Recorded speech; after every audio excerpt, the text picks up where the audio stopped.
Voilà, bonjour à tous et à toutes, ou le contraire. Je fais cette nouvelle vidéo pour vous parler, comme je l'avais dit précédemment sur la dernière vidéo que j'ai fait, de la corruption en France et puis du projet, en fait, du projet de Macron. Et je pense même que c'est un projet que beaucoup de pays ont en fait, hein, parce que, enfin, vous allez comprendre en fait que tous les pays, enfin, en tout cas, l'empire de la finance a besoin en fait de ce plan. Et donc c'est pas propre à la France en fait. C'est bon, le problème avec la France. Attends, excusez-moi, je règle un peu mon truc. Je suis habillé très léger. Il fait très très chaud. C'est une fournaise chez nous là. Donc voilà. Donc faut comprendre en fait que les États en fait pour la finance ont un projet en fait c'est un schéma en fait qui est propre à chaque pays. Alors il y a des pays qui se refusent à le faire, qui veulent pas le faire. Il y en a qui le font. Et la France en fait partie. Et donc on ne peut pas passer. Je suis obligé pour parler en fait de ce sujet, j'en ai obligé avant de passer par la magouille en France en fait. Et alors la magouille, j'ai un point de référence. Hein, c'est l'histoire en fait du casse du siècle en fait. Donc l'arnaque de la taxe carbone. Je vais pas vous citer les noms hein, parce qu'on les voit, on leur fait assez de pub à ces gens-là. En fait, ils passent sur des plateaux, c'est incroyable. Hein. C'est une mauvaise influence pour la jeunesse. Et ces gens-là bénéficient en plus d'un passe-droit. Donc en fait, le mec, hein, je vais pas vous dire son nom, il a fait des conneries, il s'en vante, et on l'invite en fait sur des plateaux. Donc en fait, ça veut dire quoi tout ça? Ben, ça veut dire qu'ils sont de connivence en fait. Il y a des gens de la télé qui sont de connivence et qui sont dans le royaume de la magouille en fait, dans l'empire de la magouille. Vous voyez, c'est une mafia en fait. Hein. Ils les font rentrer sur les plateaux. C'est leurs copains en fait, c'est leurs grands copains. Et vous allez comprendre en fait toute cette toile. Je vais vous l'expliquer très rapidement. Et je vous assure que vous pouvez boire ma parole. J'en suis sûr à 80, vraiment 98%, hein, 99%.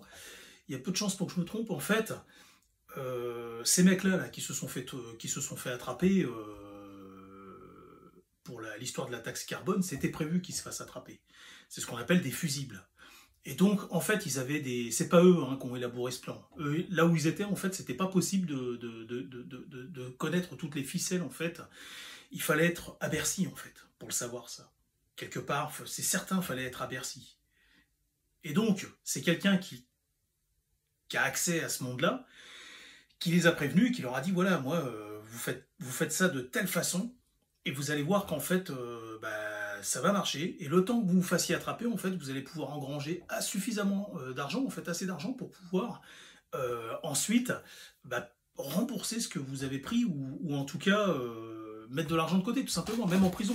Vous irez en prison, mais en contrepartie, pendant que vous dormirez en prison, 8 ans, 7 ans, que sais-je, vous allez générer une somme astronomique, parce que nous, on va placer l'argent. L'argent que vous allez... donc, c'est pas des hommes de paille, hein, c'est des gens qui sont volontaires pour servir de fusible. Un homme de paille, c'est quelqu'un qui n'existe pas, c'est une fausse identité. Là, c'est des vrais volontaires, hein, c'est des mecs qui se portent volontaires pour se faire passer pour les cerveaux de l'histoire. En fait, c'est pas les cerveaux. Hein.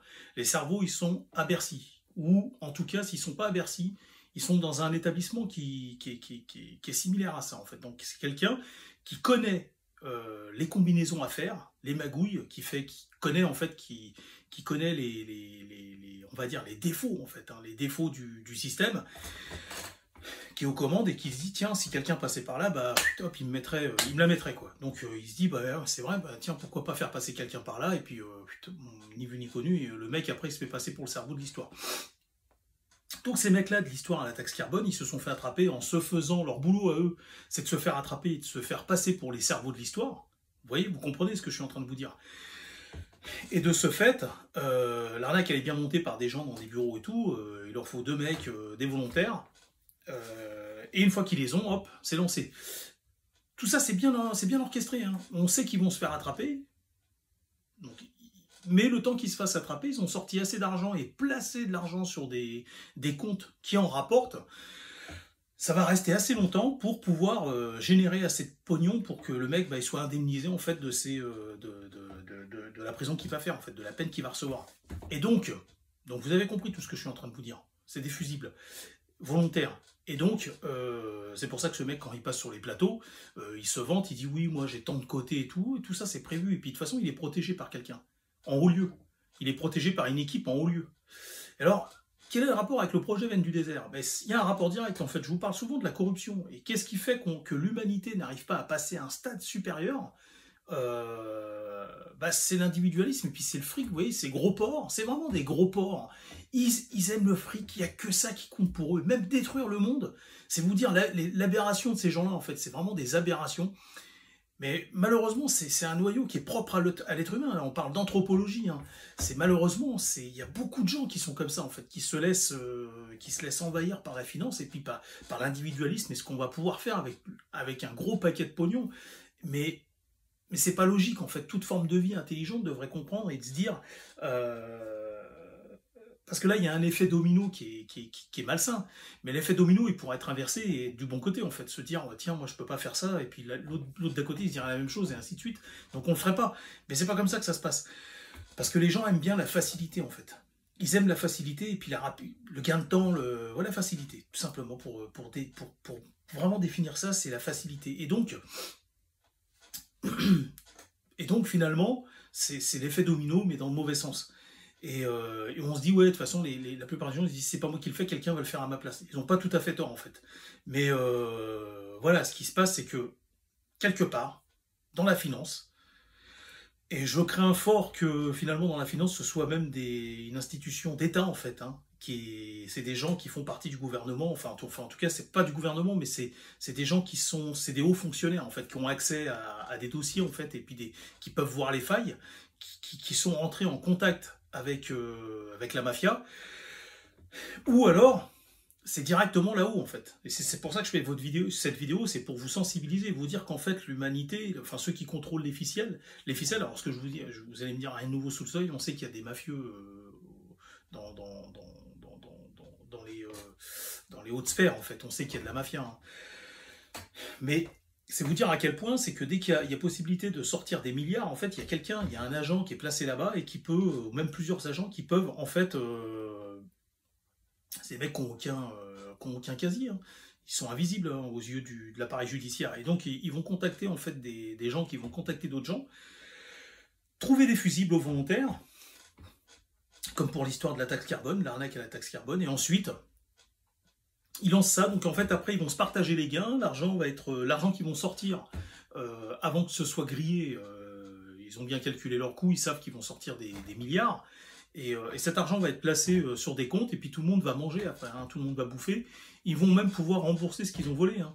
Vous savez, c'est comme l'histoire des joueurs de basket dans les années 90, il y avait des joueurs de basket qui se mettaient à casser comment on appelle ça, les panneaux de basket. Et on disait, mais c'est dingue, le mec il s'est pris une amende de 2 millions de dollars, quoi. Ils ont monté les amendes de plus en plus haut, et en fait on s'apercevait que des grands groupes sportifs payaient ces mecs-là pour casser les panneaux, et donc ils payaient l'amende qui allait derrière, donc ça faisait une pub énorme pour le grand groupe, parce qu'ils portaient les vêtements.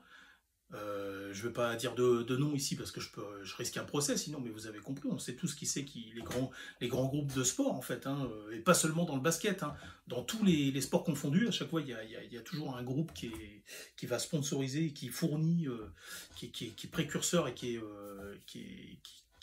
a la suprématie sur le marché du sport, et qui payait ces basketteurs pour casser les trucs. Il leur disait, t'inquiète pas, l'amende, elle est pour nous, on te la paye, et tu auras une pub gigantesque, et tu vas nous faire une pub énorme, et toi, en plus, on va te payer. Donc le mec se prenait une amende de, je sais pas moi, 800 000 dollars, en contrepartie, il allait te payer, lui, 3 millions de dollars, et en plus, on allait couvrir son amende, quoi. Vous avez compris. Donc l'histoire de la taxe carbone, c'est la même chose.